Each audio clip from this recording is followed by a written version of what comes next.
గౌరవ జగన్మోహన్ రెడ్డి గారు 5 ఏళ్ళు మన రాష్ట్రానికి ముఖ్యమంత్రిగా పనిచేశారు. ఆయన 5 ఏళ్ల పాలనలో ఆయన ఒక దళిత వ్యతిరేకగా ముద్రపడ్డారు. ఆయన దళిత ద్రోహిగా తన్ను తాను ప్రూవ్ చేసుకున్నారు. ఆయన దళిత ద్రోహి, దళిత వ్యతిరేకి జగన్మోహన్ రెడ్డి గారు. ఆయన పదే పదే చెబుతూ ఉండేవారు, దళితులు మాకు మేనమామలు, మాకు బంధుత్వం ఉందని చెప్పి పదే పదే ఆయన చెబుతూ ఉండేవారు. అదంతా అబద్ధం. అది ఆయన బంధువుల అభివృద్ధిని ఎప్పుడూ కాంక్షించలేదు. ఆయన దళితులను ఊచకోత కోసిన వ్యక్తి జగన్మోహన్ రెడ్డి గారు.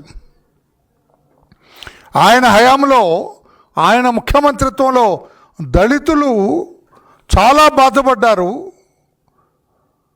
చాలా ఆత్మన్యూనతాభావంతో ఉన్నారు, అగౌరవపరచబడ్డారు, బాధలు పడ్డారు జగన్మోహన్ రెడ్డి గారి ముఖ్యమంత్రిత్వంలో. నిన్నగాక మొన్న సుప్రీంకోర్టులో స్పష్టంగా చెప్పారు, అనంతబాబు ఒక దళితుడిని చంపి అతని ఇంటికి శవాన్ని డోర్ డెలివరీ చేసిన కేసులో సుప్రీంకోర్టు వ్యాఖ్యానించింది, ఈ కేసులో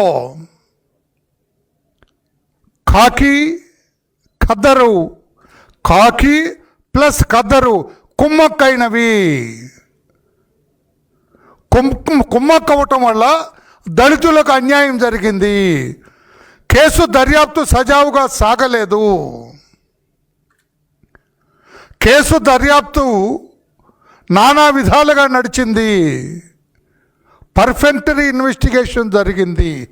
బాధ్యుల మీద చర్యలు తీసుకోండి అని చెప్పి ప్రభుత్వాన్ని ఆదేశించడం జరిగింది. వాట్ డస్ ఇట్ మీన్ అని చెప్పి అడుగుతున్నా. జగన్మోహన్ రెడ్డి గారు కాకి ఖద్దరు కుమ్మక్కైందంటే పోలీసులు, ఖద్దరంటే మీరే కదా, ఆనాటి ముఖ్యమంత్రి మీరే కదా, ఖద్దరికి రిప్రజెంటేటివ్ మీరే కదా. ఖద్దర్ అంటే రాజకీయ నాయకులని, రాజకీయ నాయకులు పెద్ద రాజకీయ నాయకుడు ఆ రోజున ముఖ్యమంత్రిగా మీరే కదా. మీరు పోలీసులు కుమ్మక్కయ్యారు. మీరు పోలీసులు కుమ్మక్కవటం వల్ల జరిగిన అన్యాయం ఎవరికి జరిగింది? దళితులకు అన్యాయం జరిగింది. బాధితుడు ఎవడు? దళితుడు. అన్యాయానికి గురైన వారు ఎవరు? దళితులు. ఇబ్బంది పడింది ఎవరు? దళితుడు. చనిపోయింది ఎవరు? దళితుడు. మరి ఇక మీకు ఏ రకంగా దళితులు మీకు బంధువులండి జగన్మోహన్ రెడ్డి గారు? దళితులు ఏ రకంగా మీకు మేనమామలండి జగన్మోహన్ రెడ్డి గారు? నేనంటున్నాను, మీరు ఒక దళిత వ్యతిరేక, మానసికంగా యూ హేట్ దళిత్స్. దళితుల్ని మీరు అసహించుకున్నారు. దళితులను మీరు వెంటాడారు మీరు. లేకపోతే ఈ రకంగా ఎంత ధైర్యం అండి వాడికి, ఎమ్మెల్సీకి, అతనికి చంపేసి, ఎంతోమంది కలిసి చంపేసి, ఒక్కడు చంపగలరండి మనిషిని? ఒక్కడు కొట్టగలరండి? చంపి ఆ శవాన్ని తీసుకొచ్చి డోర్ డెలివరీ చేసి బ్రతికుంటే ఆసుపత్రికి తీసుకెళ్ళండి. మాట కూడా ఎంత అహమండి అతనికి, ఆ ఎమ్మెల్సీకి. ఎంత పొగరండి ఆ ఎమ్మెల్సీకి, ఎంత అహంకారం అండి ఆ ఎమ్మెల్సీకి. దీనంతటికి కారణం జగన్మోహన్ రెడ్డి గారు, మీ వత్తాసు, మీ మద్దతు, మీ సపోర్ట్, మీ అనుకూలత. దీనివల్ల అతనికి అంత పొగరు.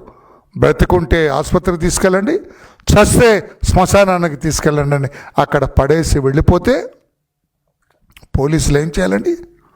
ఎంత దరిద్రంగా చేశారండి పోలీసులు. ఎందుకంటే ఆ పోలీసులకి, ఆనాటి ఆ పోలీసులకి, ఈ కేసులో దర్యాప్తు చేసిన పోలీసులకి, ఈ కేసులో దాన్ని పర్యవేక్షించిన పోలీసులకి ఎందుకండి మీకు ట్రైనింగ్? ఎందుకంటే చట్టం మీకు?